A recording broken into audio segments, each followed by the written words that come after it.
Um, yeah, well, thank you everybody for joining us. Just as a quick introduction to what we're doing here, this is our new channel. We're calling it File Exchange, born out of, I guess, a lot of conversations that came up very informally around the past year.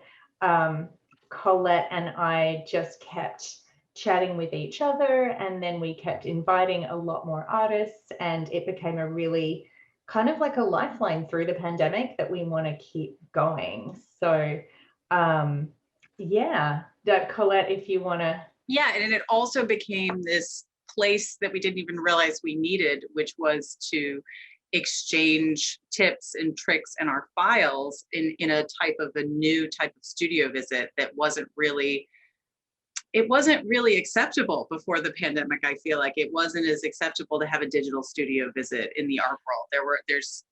There are these like unspoken rules. So we wanted to start our own format and open it up to other artists that we admire, like Carla, and get to have these inside conversations from the comfort of our own computers. Yeah, so thank you so much, Carla, for joining us. I hate formal introductions where people read bios. I'm not going to do that. I just want to say that I'm a huge admirer of your practice, Carla. And we've known each other for how long? How long have we known each other for? Quite a few years. Maybe even 10, 8 or 10. From Yeah. that, yeah. Yeah. I've always admired the energy, the spirit, the generosity, I think too, that you bring to your like professional practice as an artist and an educator. And I love your work and the intricacy and the digital labor that's involved. And I think that issues around who we are, like ourselves, our avatars, our digital identities, are incredibly, more relevant than ever. So if you want to introduce yourself a little more, I'm not going to read your bio, I promise. But feel free to say whatever you like. I'm so happy to be here, and thank you both, Colette and Sophie, for inviting me. And it's a great opportunity to get to know you better, Colette, too. Um, so, uh, where do I start? One, just getting comfortable as I'm talking. As you saw already, my partner just passed by. This is how things go on Zoom. I like that. Like we're going to be chill here today. We're going to have a kid banging on the door and screaming at some point, or we're going to hear crashes and crying from upstairs. So it's all good. So one kind of introduction I'll make is something that I have been incorporating into my practice since I evolved into a digital artist, because I have 2 degrees in painting. Those are from the 90s. I went BFA, MFA, and then moved to New York, and I was introduced to all of these artists working with new technologies. And I considered my own practice and applying pigments to canvas, although there's absolutely nothing wrong with that. And who knows, someday I might get back to that practice as well. I really wanted to jettison myself, and this is, the mid 90s, into what I describe as my own time. So working with the tools of my own time. But to the point of what I've also applied to my practice since then, in the late 90s, I came up with my first avatar. She didn't have many places to go back then, Sister Gemini. And basically through video and interactive experiences, I worked in this technology called Flash back then, if either of you remember that. Yeah. All right. And yeah, Flash used to be, I have so many Flash websites wandering now that are inaccessible. So Sister Gemini was this idea, this alter ego, this avatar. I was doing corporate work, so she was also a way for me to still stay in touch with I was doing, web design in the corporate world, and it was a way for me to stay in touch with my artist side, right? And she could subvert things that during the day sometimes, I was like, I don't feel so comfortable with some of these brands, but it's my day job. And she was also expressed through installation and comic books. And so since then, I've really thought about that. Like, you start with this core concept or idea, And Mhm. then that becomes a file. And then because we're working digitally, that file can be translated or transcribed into many different keys, I'd say. I Oh, also studied and music. things. Yeah. And I so like the music metaphor. Yeah, yeah, that's a great Hmm. one. yeah. And so when I used to, write compositions, and this was like when I was in high school, and I was a piano player and a clarinet player, but I would transpose it into other keys so that, other people could play the song with me when we do concerts. And in a way, I feel like that's what I apply to my digital practice. And I feel like many of us do as new media artists. And that is, we have this file, but then how many ways can you kind of express it? Yeah. And so the project I'm going to share with you today is entitled Origins of the Universe. And I'm going to start with just showing Mm. some images, sharing some things that I have tabbed on my web browser. And then I'll go into Maya and just show you a few iterations.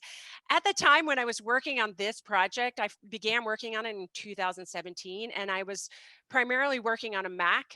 So I don't have a lot of original files, but that might be kind of, take a long time to go through all of that, but I do have a couple of iterations to show.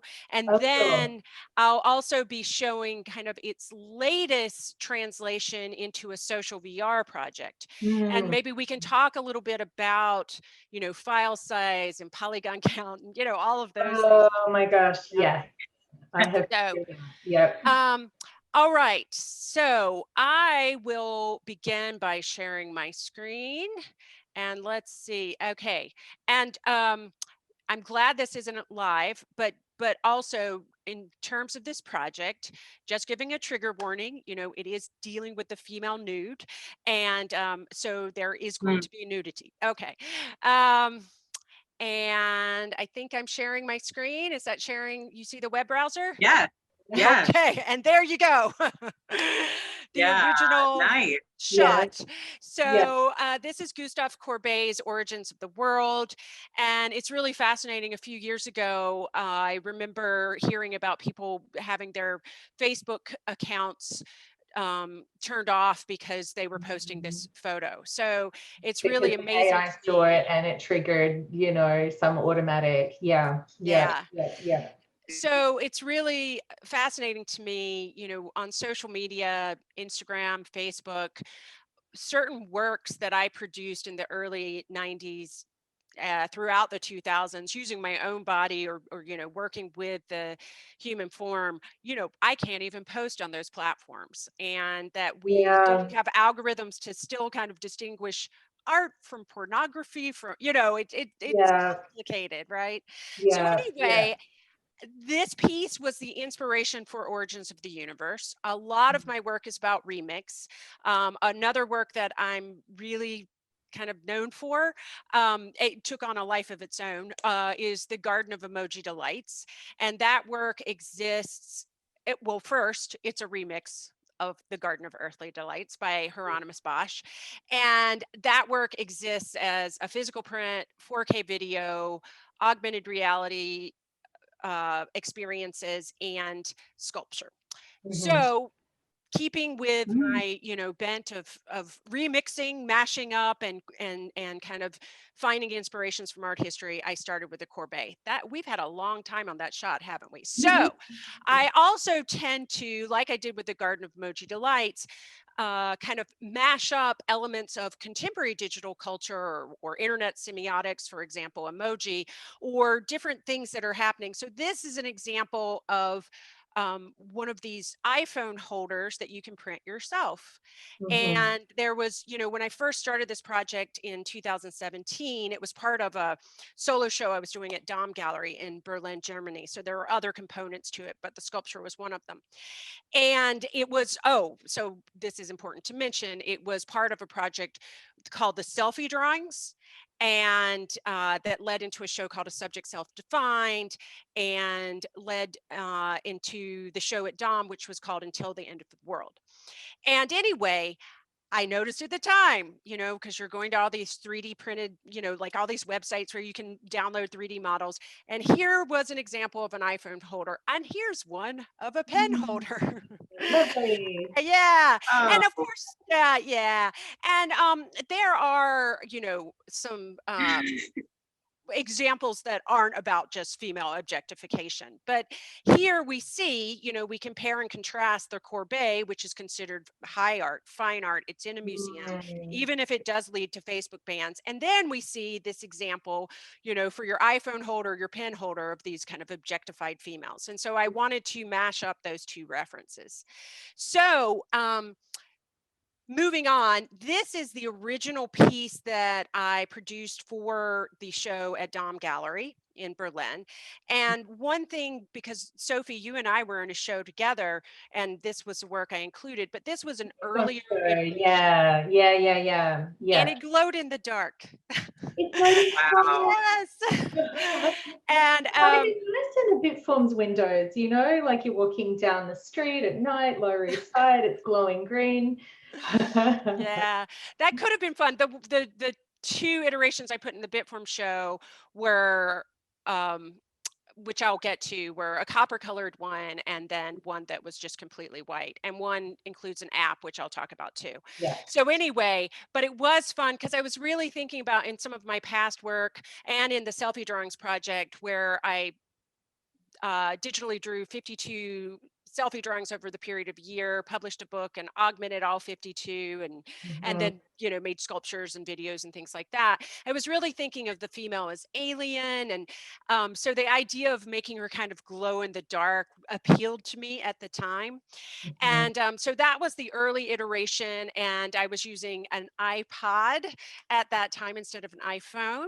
And so just a few, things, and playing between her legs is a series of videos that I downloaded from YouTube pertaining to origin myths or origins of the universe. Some of the keywords are universe, solar system, Big Bang Theory, cosmos, etc.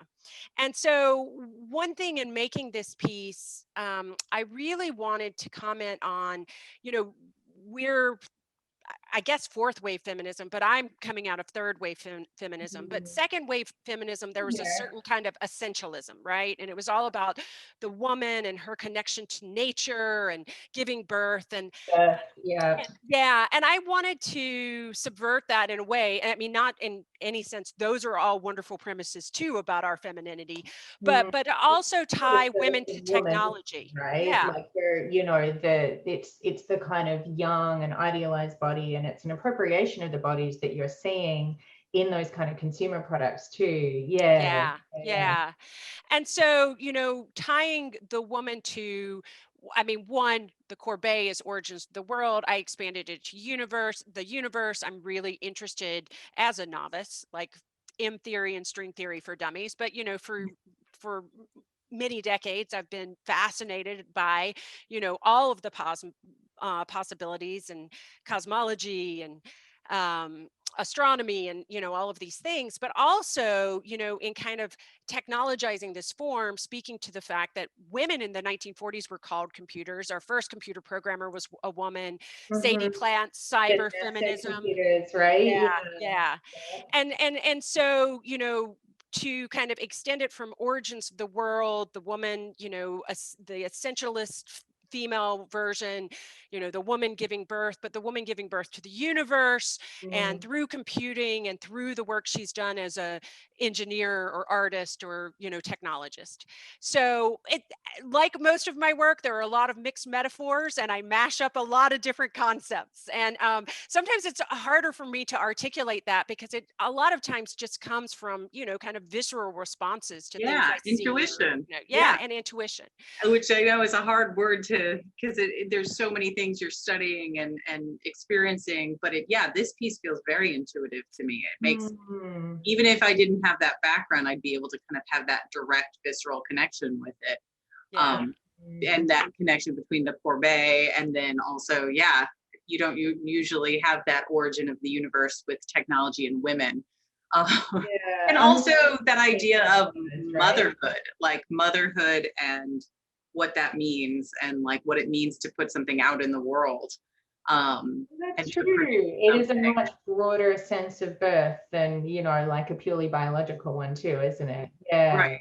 And I'm not a mother, so I don't know what that feels like to have children, but I know as an artist, like what that feels like to put something out there, and that feeling of just pride when you Yeah. accomplished like something so abstract in your head and you've made it into something that can communicate in ways that, you know, just normal forms of communication couldn't.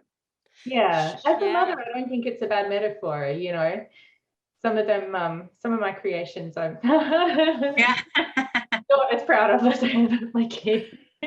However, absolutely no, there's definitely, I think, interesting parallels. And then the other thing, you know, just I think just bringing back to kind of the larger community that we're all, you know, coming in and out of it, it makes me think of some of Claudia Hart's stories about when she was first getting into 3D, and hopefully we'll bring Claudia on too. Oh, for sure.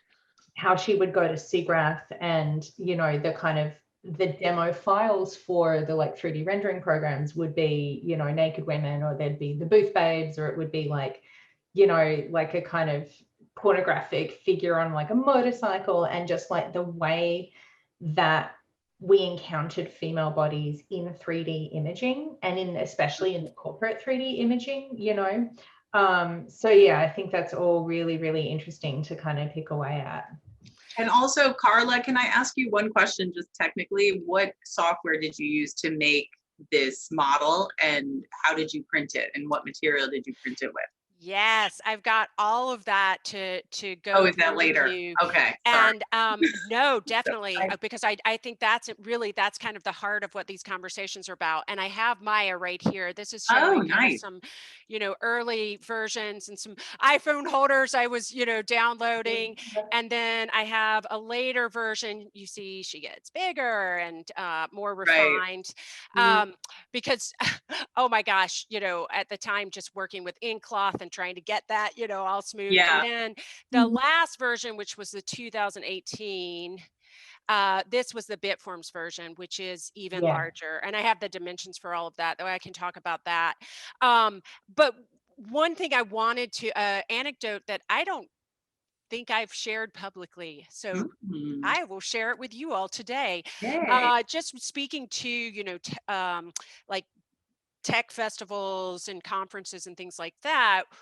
Even though I was studying painting and classical piano, my dad was involved in computing when I was a child. And Mm, so, you know, in the mid 80s, so when I was about 14 and 15, he would take me to tech conferences. And Wow. actually, what started to happen, so I have real experience in learning young about tech bros and the objectification of women, is that I was a model for these for this conference my dad was involved with. And I Mm, would sit in a booth, and there were 4 monitors above me, and each year there was a different theme. I did it for 3 years, and on one level I was like, oh cool, I got to miss school for a week, and they paid yeah. me, you know, a bunch of money. but Yeah. but the other was, one year I was Daisy May. I'm from the South, so I had shorts, I sat on a haystack. I'm like Okay. 15 years old, and you just had to sit there all day, and it was all dudes, and they had cameras, you know, Wow. focused on me. And at the time, you know, this is the early days, but you know, they'd be distorting me or changing me, you know, Wow. and the monitors above, and they had computers over there. And so, you know, I Where's think the why I transfer artwork in this? I would like yeah, I think that's one day. why like in a lot of my work in the past, you know, I've included myself in the work, and it's really about kind of reclaiming agency over my body, my representation, the whole right. selfie drawing project as an aging female too, you know, of like our different kind of presumptions about beauty, or about, you know, again, your objecthood or subjectivity. Mm, And I think sometimes, you know, when I'm quoting from past artists, particularly, I tend to um, quote or remix male artists from the past. And people will say, oh, those are your favorite artists. I'm like, no, those are the canonized artists. And again, that's some, you know, kind of laying claim to the fact, as a female identified artist today, you know, we have a different kind of agency. We get to make ourselves, or we get to be the subject, and we get to make these decisions about, you mm, know, how we mine art history and how we approach, particularly for me, the body today. Mhm. So, but anyway, that was just fascinating. No, 15, that's 16, 17, fascinating. you know, Yeah, I need to. I think Daisy May's got to come back. I Yeah. think she does. one year I was an aerobics, instructor. It was just Okay, hilarious. all of this sounds like a video and a 3D I print. had big I blonde can, hair does. back then. It's It just, does. It does. yeah, it sounds like yeah. another avatar that can like recontextualize herself into a new, a different world, maybe an Yeah. alternate timeline. Yeah. That's fascinating though. So is your mother also an artist? No, my mother and father, both, as a kid, like what we do in our free time, I'm an only child, is make drawings or paintings. But they both, their parents were farmers. My parents didn't get to go to college, any of those kind of things. And so they never felt like art was a possibility for them as a career. Mm, But thankfully, they really encouraged me. They never asked me to become a lawyer or a doctor. And from a young age, something I do think I inherited. I picked up a pencil at like 4 and I, began drawing and realized I was adept at it. And so thanks to them, and to all of their encouragement, I got to pursue a life in the arts. that's Yeah. amazing. I mean, it's funny. My mom's a pianist and a Mhm, singer, and my dad he worked for companies that made parts mhm. for cars, but also he did like sequencing. He do like organizing parts for assembly lines. But I was always obsessed with the machines, and then I also loved all the arts and had artists around me. And I'm from the Midwest, not from the Yeah. South, but I feel like we have some similarities in our Yeah. backgrounds. I used to go to like boat and car shows with my dad. Oh my Yeah. Talk about gosh. objectification. The women like standing around the cars and the boat, like going, Oh oh my God. Anyways, no. Yeah. it's the same vein, but yeah, no, that's really cool. So you were using Encloth and Maya, and do you use open source like files of the figure and then modify them? Is that how you? Okay, awesome. Yeah. Yeah, So I use Daz Studio yep. for a lot of hmm my I figures. I teach that love too. Yeah, Daz. And for this particular figure, like the early version, so this was yeah. one of the early, and my computer crashed before I came on. So I had a couple of other versions of this. But so here it's just the woman with the in cloth. Where's that? Oh, I just hit it. Yeah. And but before that, I had some of the earlier Daz figures. So I did and it's already rigged for you. So I, did all of the rigging, exported as an OBJ, and Oh, did nice. quite a few different iterations of that. And I still I like Daz quite a Daz bit. is awesome. Yeah. Daz is A one of lot the of people most. use those, It's yeah. such a powerful tool. I Mhm. teach it to my figurative students at the New York Academy of Art, so they can create different sources for their paintings, their figure paintings, but Mm. also beyond that. And it's such a strong. I mean, the model that comes with it, Genesis, is just such a good model with such great Yeah. maps that you can do Yeah. so much with, and so many artists are using I it have done, Yeah. I know, and I've done so much with the maps and my avatar, Carla Gann.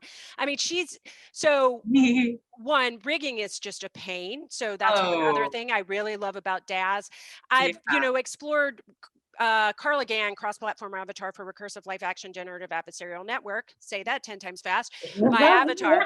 I express her, across platforms, across social VR spaces, and she has taken so many different forms, but she started out in Daz for sure, and me just modifying those texture maps and you know distorting and things like that, where and making it look more like me.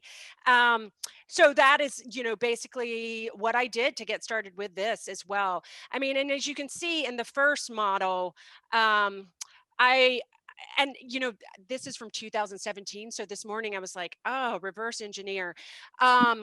I think when you are looking at this, and this wasn't the first model, but it was one of many iterations. I know what I can show you. Let's see. Because I was um these are the different folders I have for the different iterations. So origins of the world, '04, you know, all of my different assets. I mean, I went through and through and through. So I think Yeah. probably like both of you, I have a very iterative Yeah. process. But Oh, also I started this out with, you Mhm. know, pretty low poly. I think I kept Mm, reducing it to low poly.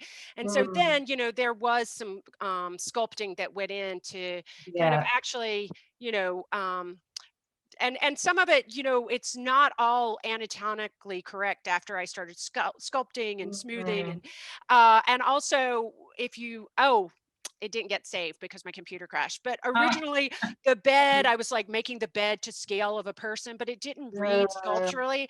And so my partner was like, you know, when she stands up or if she straightens out her legs, the bed is going to be too short for that her. And I was like, never I occurred don't to me. care. It doesn't I matter. would not have thought that's that through. Yeah.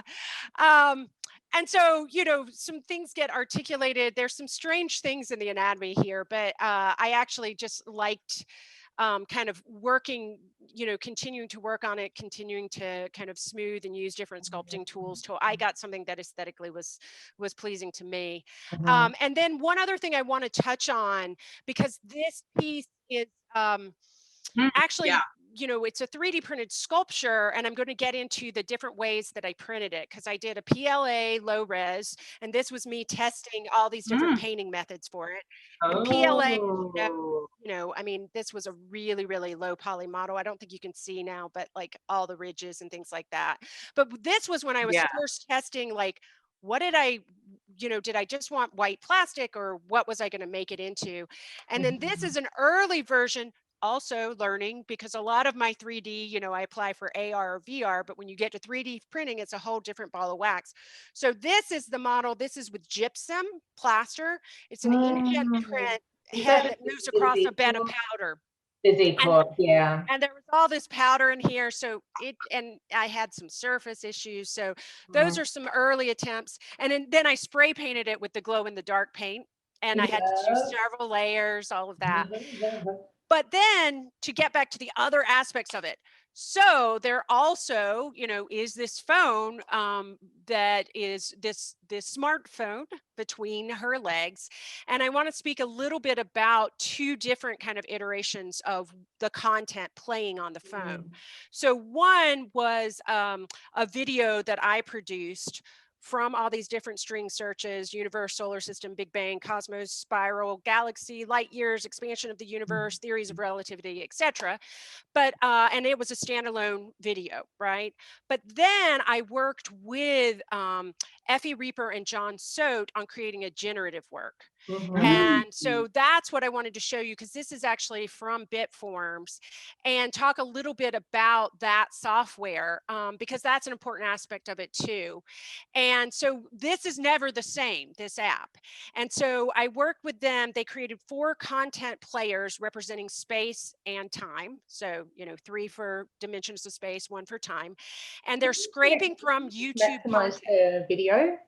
Oh, yeah, that makes sense. Let me just take it to Vimeo. Yeah. Thank you. It's not a great, I'm sorry, it's not a No, better. that's fine. But It's we like, can yeah, link to it in the yeah. description. Yeah, Yeah, we can do because it that. might not be that clear right now. So what you're seeing is this just is a brief kind of recording of or documentation of the app in work in play. And so again, when this app is launched, and I'll escape that now because that's a really short video, and I'll just keep it here. When the app is launched, it starts sourcing, and this is from 2018, and I have some opportunities to show this piece again. Working with apps, we're going to have to update it because the API, all of that has changed with Yeah, YouTube. it's all changed. Yeah, Yeah. always. And so Effie and John were really great though at the time. So I gave them my keywords. And so it was constantly scraping this data. Some of it was really funny. The examples I'm showing you here are more like cosmic, and they look like what you would expect. Some Right. of them are Mhm. memes. They're, you know, funny jokes, all of that. And so that was scary for me at first, because when Mhm. I had choreographed, the first video and edited it, which I'll get to show you as well. Um, I was very particular about the aesthetics. And once it became this app that is generative and constantly updating, and it's never the same thing twice, I can't control the content. So that was a place Oh, that felt, interesting. yeah, because that's the whole hairy part of the web, right? Where it Yeah. can get gnarly. So far, I mean, during the show at Bitform, there were no complaints. So I don't think anything too, and I think we did have some safety settings too, if I recall. So to try to Yeah.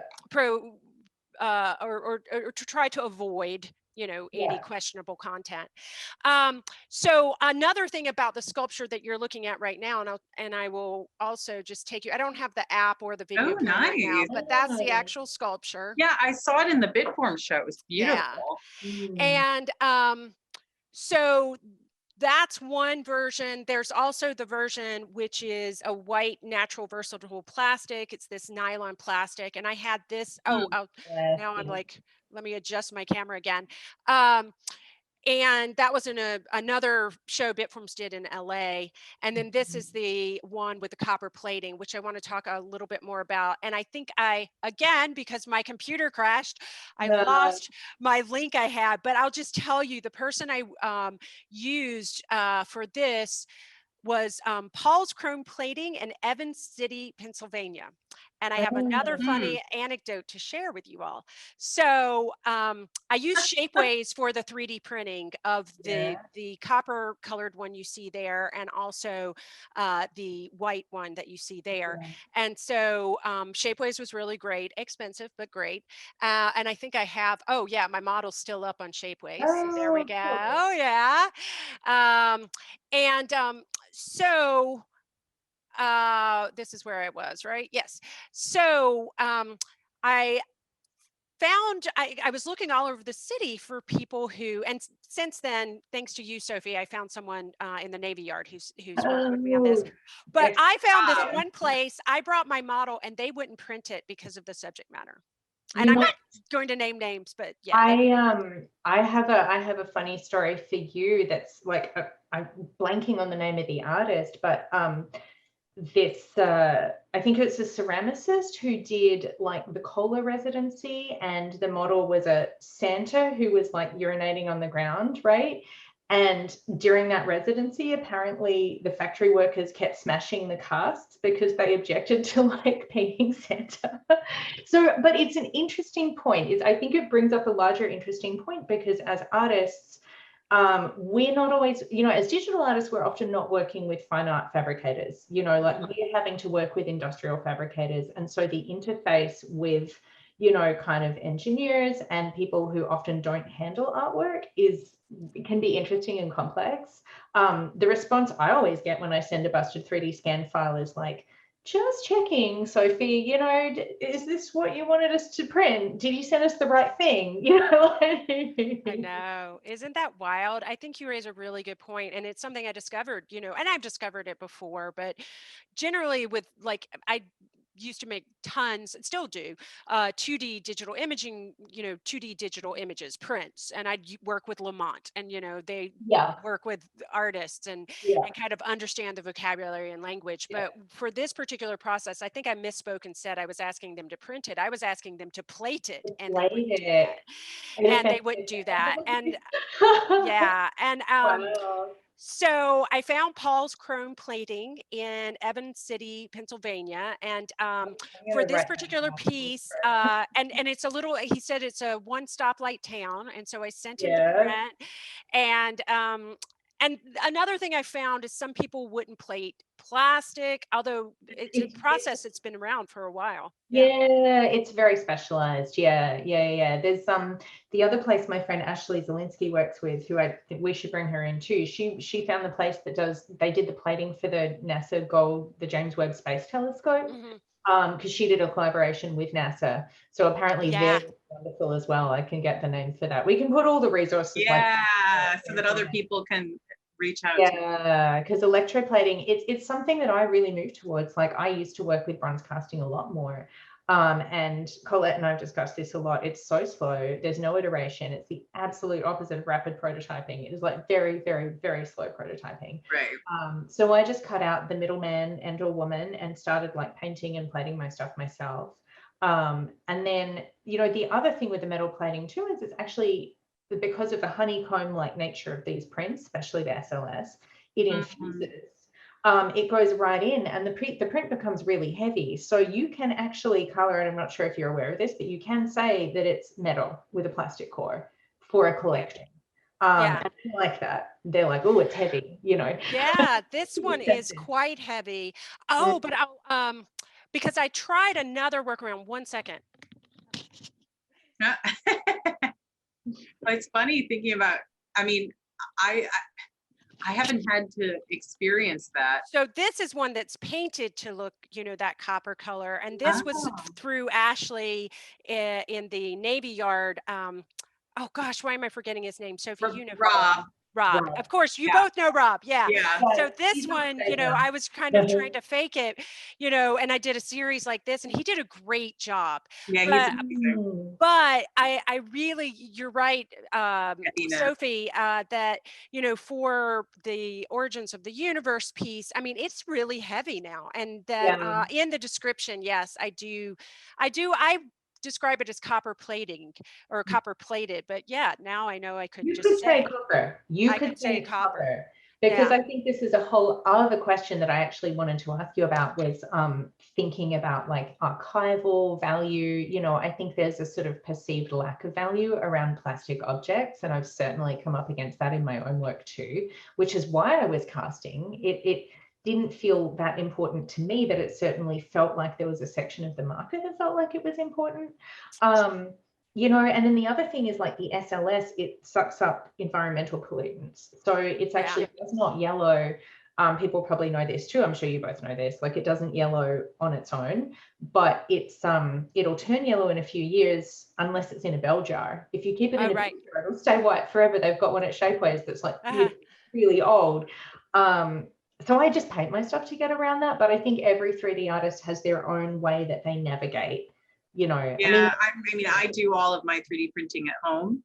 Yeah, that's great. And I have my 3D, I just had to design a big table for my 3D printers because they're all in the dining room. That's the only spot. Nice. Yeah, so we have a house tour, by the way. Future episode, Colette, a house tour. Yeah, well, I mean, printers like a kitchen appliance now. It is, and it's also, I designed a shelf to then display the sculptures on top of where the 3D printers are, so that you can still have the formal dining room is the left side, and I love it. 3D printing area. But I haven't had to come up against people saying they don't want to print something I'm doing or those kind of things. And I also print with copper infused PLA. Yeah. The brand is called Color Fab that makes this filament. And you know, what's that? Do you have a piece to show really quickly? That's let's take a look. Okay. I have. And maybe I should stop sharing for a second. I don't know what it's recording. Oh, I have you swapped. Oh, okay, cool. Okay, good. So you're okay. Oh, because you're doing OBS. So awesome. Okay, good. Oh, I'm recording on Zoom and I've got you switched. So yeah. Oh, okay. Very good. Yeah. So this is just the start of this one, and this is like one component. This is one of 6 pieces that it's going to be, and it's going to be this sculpture. So you can see this is the like inner head, and then there's an outer kind of, you know, ingrained head.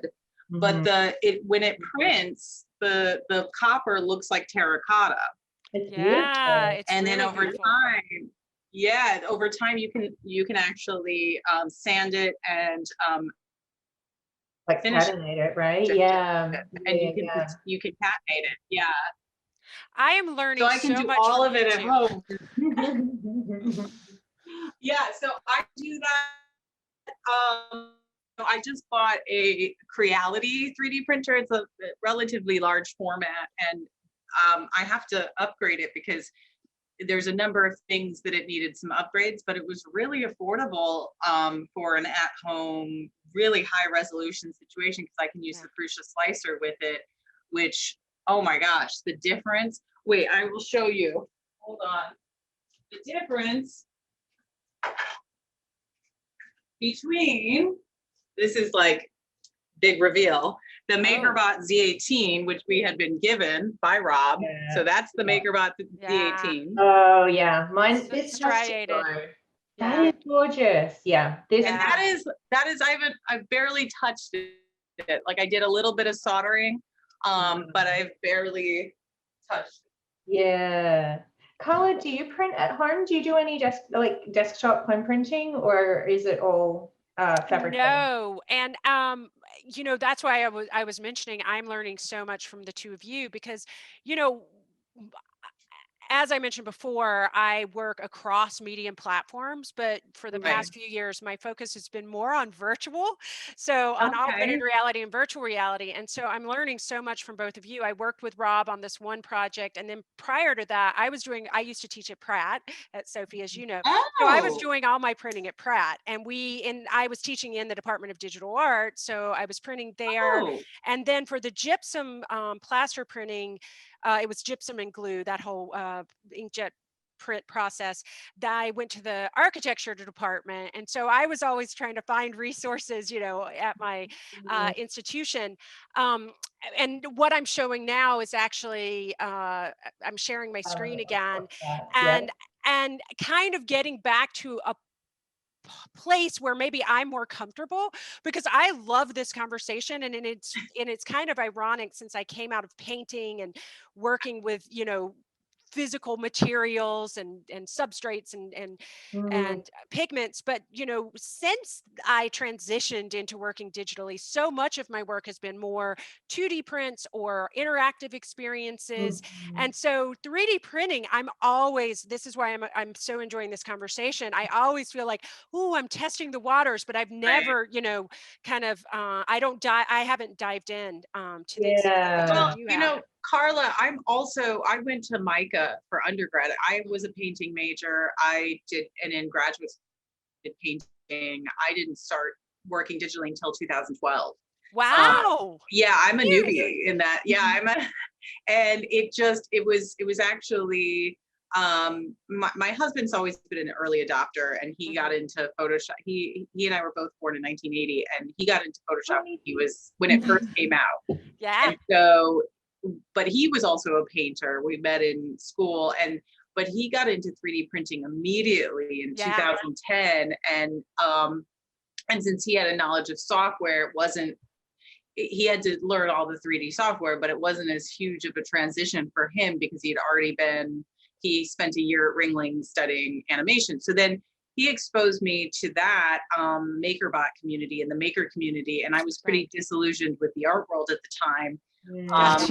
And I was so excited to meet people who wanted to share knowledge, and who wanted to share tips and tricks, and who wanted to share all sorts of things, instead of this kind of hidden studio art world kind of hierarchies. And so the maker community. So I got invited through Matt Griffin, who was working at MakerBot at the time, to do the first hackathon at the Met. Yeah, so that did it for me. Once I saw that I also love remixing things. And so that once I saw that I could take antiquities and kind of touch these ancient objects and manipulate them and recontextualize them and be a part of it, when I didn't feel like I was a part of it. I didn't feel like I was a part of the art world. I've never felt like I fit into a category. Yeah, me too. It finally made me feel, I think we can all relate here. It's like, we don't quite, like, if you look at like all the grants, it's like, where do I fit in? I'm not quite, And so, I finally felt like I could say what I wanted to say, and I could connect with the ideas and history and kind of create my own. So, but yeah, I'm much newer than both of you in that sense to using technology. And I worked for Marianne Strandell and Michael Reese, one of my first jobs when I Oh, moved to New right. York. Yeah, And you so, mentioned that. yeah, and Michael's work was, I didn't realize how much it influenced me until later. I mean, I loved what he was You've doing, got but to at have the time, Michael do it yeah, again. we Yeah, definitely he's have to have Michael. I mean, I was influenced by him on a very subconscious level, and because I wasn't using software, and then all of a sudden, when I started using software, and I realized how much, how ahead of the game he was in trying to. Yeah, it's really exciting to think back about that influence too. But yeah, I was a complete traditional artist, and it wasn't until I could use like a Cintiq like this, and I could paint to sculpt, that my mind was blown, and I've never looked back. Yeah, yeah. Marianne and Michael are both tremendous artists. And Yeah, were oh, you yeah. working on lenticulars with Marianne? That Oh whole yeah, her lenticular lenticulars. process? Yeah, I know. Yeah. And then Great. Michael with the sculpting. I mean, I took some students out to see his big Oh, robot, a few years yeah. ago. And so that kind of, it's interesting subtractive versus additive sculptural processes that Right. So true. I am going to pivot for a second. I don't know Yeah, how please. much time we have. I think I just want to make sure I get in a couple Yeah, different I want to aspects see of the this origins project too. Yeah. that have kind of manifest in the past year when Julie Walsh Yeah. invited both Sophie and me to, as well as other artists, including Claudia, to get involved with an online show, since all of our exhibitions have been online. And over the past year, prior to that, I was working more in desktop VR, single user experiences. But one project that I'd worked on for a year and a half opened in March last year and closed down 3 days later, and no one got to see this VR. So I pivoted to working in social VR. And it was really exciting when Julie invited us. And so I decided to revisit Origins of the Universe a couple of different ways. And so this was a video I produced, and this is working. So for the pipeline for hubs, working in Blender is much easier than working in Maya. I've had And to learn Blender. I held out for so long. yeah, so I've got my Blender model here, and and wait, I need to pull it up. Yeah, I mean, the verts, like 13,000 compared to that 3D print, which was 160,000 or something like this. Obviously, once you start working with WebGL and you start putting these things You gotta online and have working nice with WebXR, topology. Yeah. yeah. And you just have to optimize. Right. So this was also using the Eevee render, which I really love in Blender. It's just so easy. It's not a perfect video, and I won't show the whole thing, but I just love some of that reflectivity. Right? This was the one that was in that space in me. Yeah. So in the main gallery. Yeah. So context, we'll put that link in in our comments as well. It was a show curated by Julie Walsh called Synthetic Corporeality for the Meet Digital Culture Center in Milan, which was a great experience. That was a lot of fun, that show. Yeah. And so this is, one kind of adaptation of the piece. I actually pulled up this video. This was me trying to document the piece here at home, turning the pedestal, and you need to get got a little robotic turntable. I know. Because I had Cleveland actually turning the entire pedestal for this. And wow. And I love virtual reality because you can do everything so smoothly, and then when you're in the physical world again. Finally, I just want to get to the final kind of instantiation of this piece. Someone else I really love is Nikki De Safal. And now, unfortunately, in Mozilla hubs, your shaders, nothing looks as great as it does, I mean, look at that. That's just so reflective, but real-time reflection, and it's all got to be baked for hubs. Yeah. But this is lovely. I think, like, given the constraints of hubs, this is really, really nice. So, well, what was really exciting is I've thought before, because, just based on my budget and the size of my studio, all of these things, there's so many kind of restrictions on what I'm able to make. Sophie, we were just talking about that the other day. You have this new base and you're like, it takes up half my studio. Where am I going to put it? And Yeah.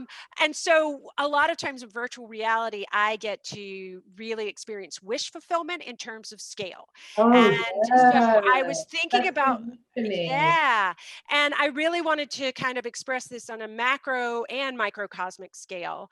And I think I mentioned her before, Nikki de Fall, Yeah. Han from 1966, where you enter between the woman's legs, Yeah. and I was just like, okay, I want to do something the scale of that. Yeah. And so I hollowed out the sculpture and created this little doorway. And then I still have it, the experience, because this Yes, is the like object. avatar. And so you still have the object, and at your avatar scale, you're experiencing it, particularly if you're in a headset, it's really pretty Yeah. convincing. Oh, You're send me experiencing the it link. I at your want to human see this on scale. my headset. Yeah. That's so Um, cool. that's amazing. I mean, this is definitely something, I think that this is a conversation that's come up a lot too around, like, the Feral File show, around, God help me, NFTs, so no, I'm sorry, powers of the universe help me. I don't mean to, Yeah. um, goddess help me. Yeah. But the idea of like the lightness and the intimacy that you can have with a digital file, that you can't have with a sculpture. And I think we've all been in many, many different ways trying to kind of wrap our minds around this year over how people are seeing work digitally. And I mean, my heart still really is with the material. And I think I'm so happy you showed us a lot of your 3D printed objects too. I think like one kind of vague, loose focus of our conversations is artists whose practice crosses between the digital and the physical output. But this was really liberating for me too, the fact that I could actually envision my work 50 feet high and to put on an Oculus and be able to walk around and like look up, feel that. Yeah. And this is, I know Aurea Harvey's talked about this, like your body comes back into digital. This is another thing that she loved, that I loved, that she said recently, where she said, like, in VR and in AR, you are interacting with a digital file, but you're using your body, you're not sitting at a desktop chained to a mouse. And so that probably speaks more about like the limits of our current interface devices with the kind of digital world than anything inherent. But this is, being able to walk through this like canal, like for the body to like loom over you in this monumental way. Yeah, I love that about hubs too. Yeah, and I actually would like to revisit this though as a desktop VR piece, build it in Unity, where I could have a higher polygon count and really, really, add the post-processing effects and those kind of things. And so that's kind of, on my to-do list to create another version of it where I don't have to kind of dumb down the model and, all the lighting, everything. Because, the other issue is like you can bake all those textures, but then also it's just like, is it going to play on everybody's machine? So it becomes this accessibility issue. That's the whole thing. And yeah, I mean, I spend so much time when, and I know you do too, both of you, is like preparing a model and then, optimizing it for these different outputs, right? And so it's constantly kind of changing. So yeah.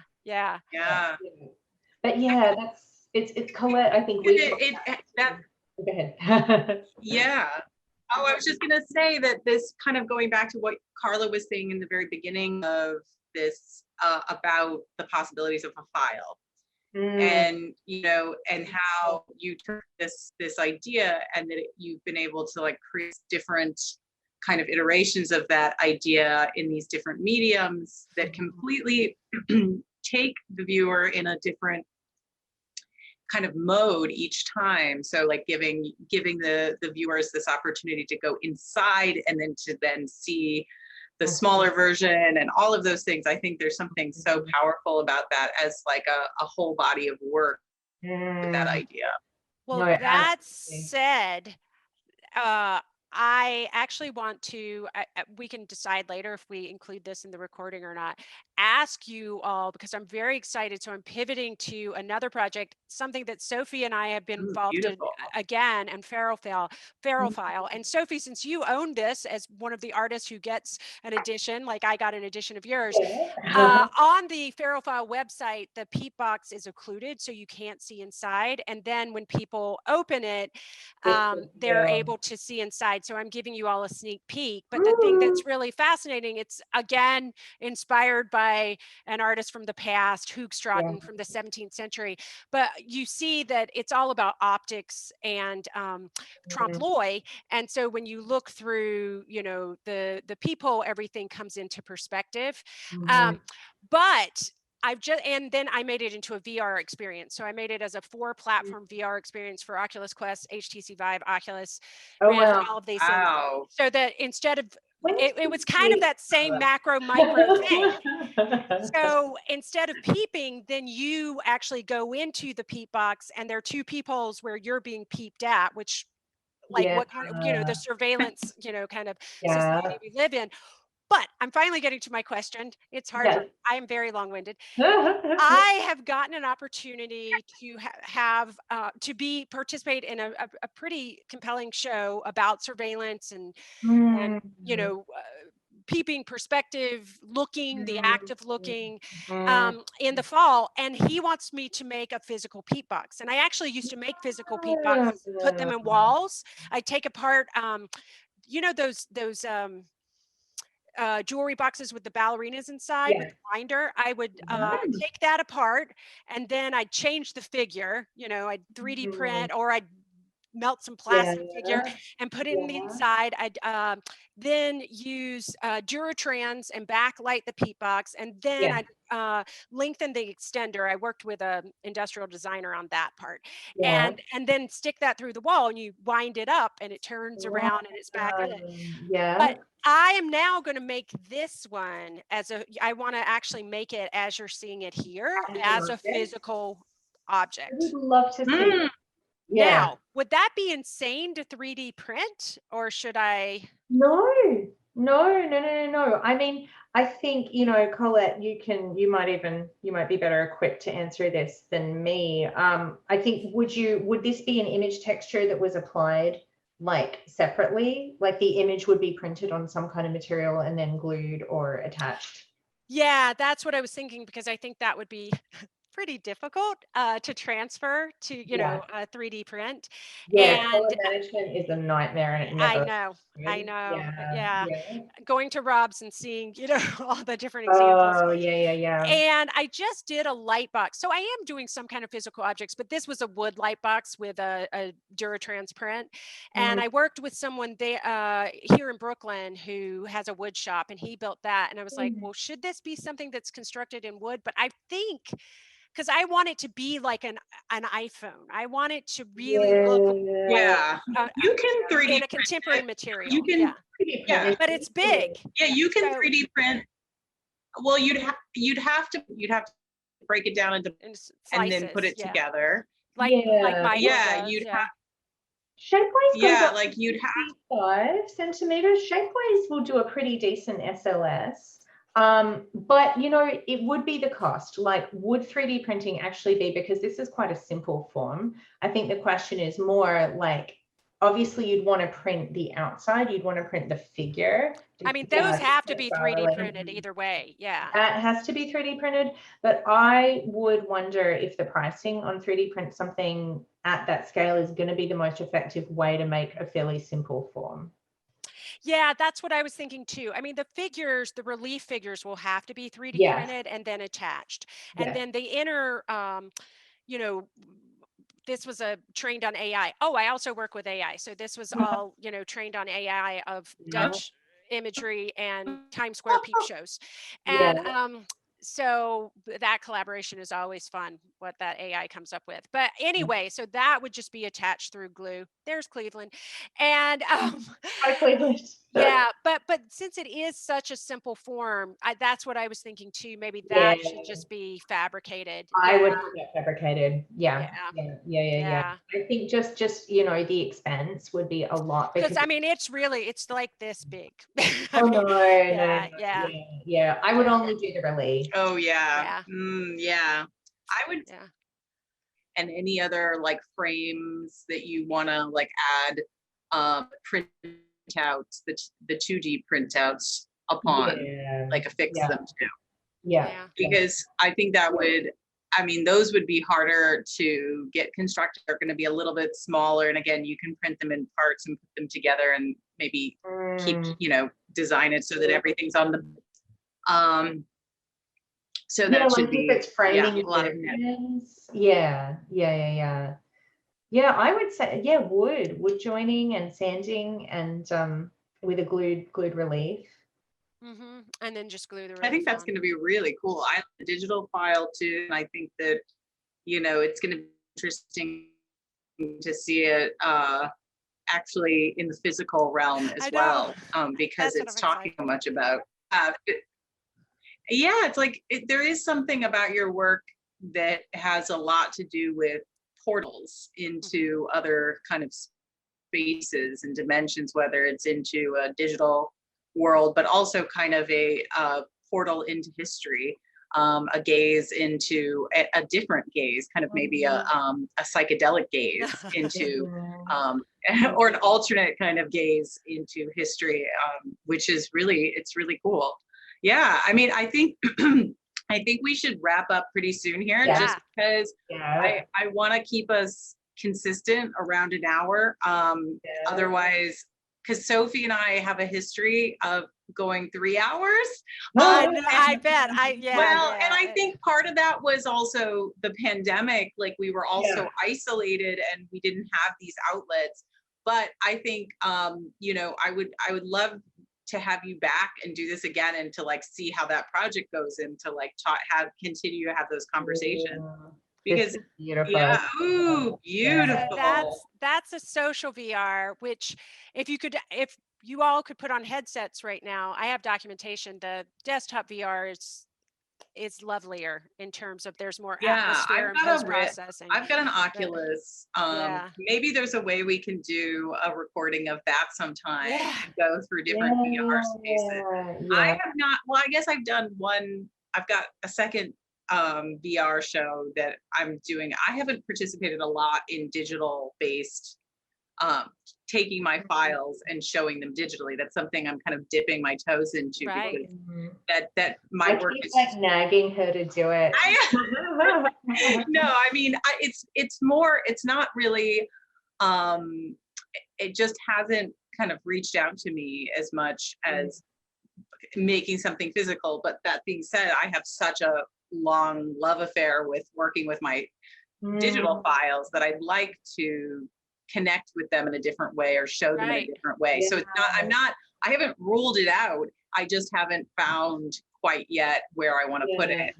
Yeah. So we'll see. Oh, that's beautiful. Oh, Love this that's one. what is his name? Oh my God, Duchamp. Duchamp. Yeah. And that's in the Yeah. Philadelphia Art Museum. Yeah. Yeah, I love that's my So favorite Duchamp piece. so this is really I know and this Rickfeld, if I'm pronouncing correctly, chair. I mean, that's one other thing, Colette, about working, with digital technologies. And when you start to work virtually, again, I mentioned it before, that wish fulfillment, things that I'd like. It's almost like when I was a little girl and I had my dollhouse. Yes. When I'm working, in 3D, it's like, oh, I've got my dollhouse again. I could never afford the furniture you know, in my real life Yeah, as a kid that I had in my dollhouse that was this big. And it's the yeah. same, when you're working in 3D. But I I really know. encourage you, Colette, that like you know we all three represent kind of this hybridity that I think speaks to the Mm, age in which we live. And so in that, we have a lot of latitude to show our work in these different contexts and actually engage with different audiences. And what can be fascinating about this is their different points of view and perspectives. And some people, it's really about classical sculptural ideas and, you know, what you're doing with the figure in space. And then other people, we're having these conversations about the file. So it's a really exciting time, I think, to be an artist, working with these technologies, you know. And what do you teach at NYU? Just as a, what are you teaching there right now? Are you teaching 3D modeling, or? I am actually, prior to the pandemic, because I've been there for 2 years, I was setting up an XR lab, expanding our XR lab for mixed reality, augmented reality, and of course, virtual reality. And I had a couple of grad students and we were really starting to expand it. And then COVID hit. And so I've continued to teach primarily VR, and then I teach senior projects in ideation and prototyping. So that's just kind of getting students introduced in ideation and prototyping to a digital practice that has many possible trajectories, because I'm teaching at NYU in the engineering school, and we're the art and design weird program in this engineering school. And so some of the students are definitely more on the tech side. Some are just like, my parents made me go to engineering school, but I want to make art. And so it's really fun because it's really hybrid. But the VR courses, I was able to continue teaching VR because thanks to NYU and their budget, they sent Oculus Quest to all my students. I had 18 students to pass every semester. And so we just meet on, and we, you know, just put on our headsets. This last semester I taught social VR. So we were spending a lot of time in, you know, in all of these different social VR spaces. And one of my students built a server, and they, you know, all the students collaborated and built their own multiverse. And it's fun. Cool. That's amazing. Oh, that's so great. I mean, it's so great I love teaching for that reason. It just taps you into what this whole, like other generations, other cultures are thinking about. The positive side. There's obviously some negative sides. But yeah, thank you so much, Carla. I can't wait to meet you in person too. Thank you. We'll all do a gallery walk someday. All right. Sounds we should good. do like a meetup. I would love that. Yeah, I would really love that. All right. So, thank you. I'll stop sharing. Grateful. That was so exciting to see all of that. It was amazing. And feel free to reach out if you have more questions about like fabricating stuff and materials, and because I mean, I feel like the two of you are experts on really it's one thing. My partner, he's always kind of admonishing me for. He's like, you spend so much time in the virtual, but like when you make physical things, you're not always. He's an architect, of course. He thinks about physical manifestations. He's like, you're not as attuned to that, and it's something I'm definitely trying to kind of develop more. So there's phases in everybody's I definitely want to have more conversations about putting digital files out there. We all need. We've got exchange. We all. Oh well, this is so. Thank you. All right, y'all take care. I'm gonna stop the recording. Okay. Yes. Take care. All right, bye, y'all. Thank you. Thank you so much. See you all soon. Okay.